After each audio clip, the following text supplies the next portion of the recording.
Our today's topic is heterotrophic nutrition in plants. The word heterotroph is made up of hetero meaning another and tropos meaning feed, means the organism who depends on other for food. Those organisms are called heterotrophs.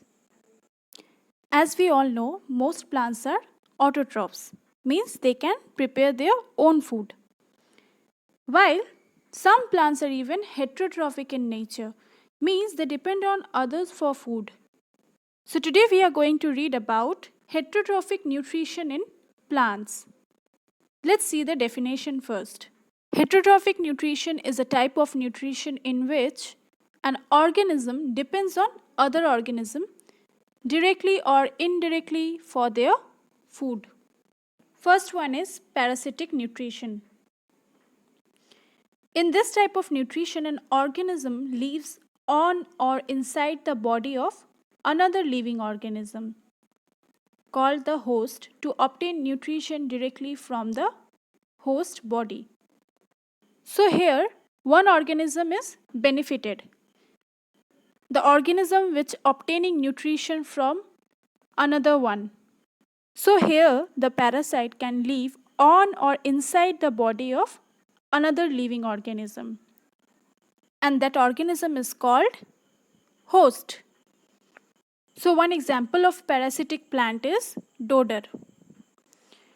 It grows on the bodies of other autotrophic plant. As because dodder contain no chlorophyll and cannot do photosynthesis, so they depend on other autotrophic plant.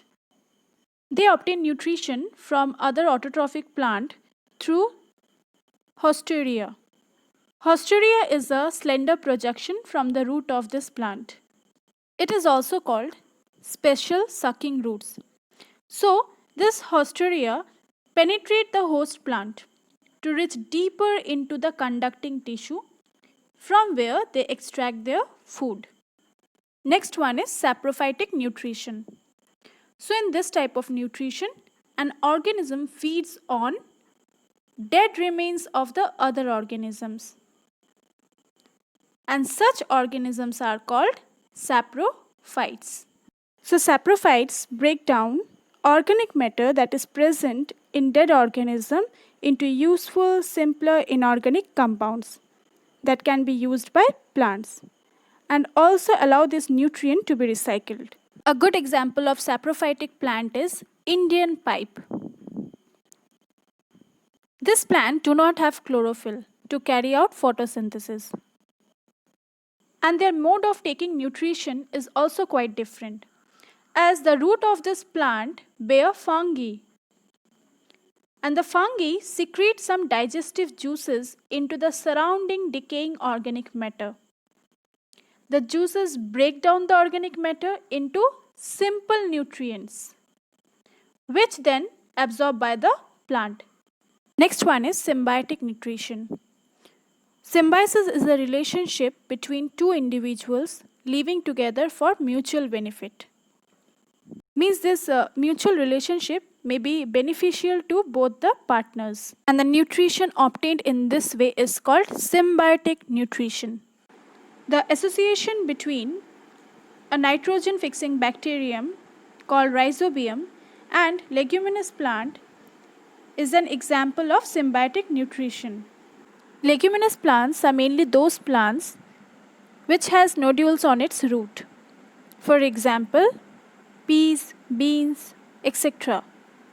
So the roots of leguminous plants have enlarged beaded structure known as nodules, where the bacterium, that is Rhizobium, is present. So plant provide nourishment and shelter to the bacterium. And in return, the bacterium fixes atmospheric nitrogen and makes it available to the plant. So from here we can understand that both are getting mutually benefited, because plants can do photosynthesis and provide food to this bacterium, whereas plant directly cannot take nitrogen from the air, so it is fixed by bacterium and make it available to the plant.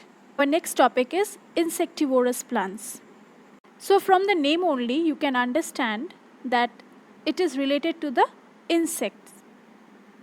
So insectivorous plants are a special group of plants that are partially autotrophic and partially heterotrophic. Means they are autotrophic as they are green plants and have green leaves and also carry out photosynthesis. But they mainly grow in nitrogen deficit soil.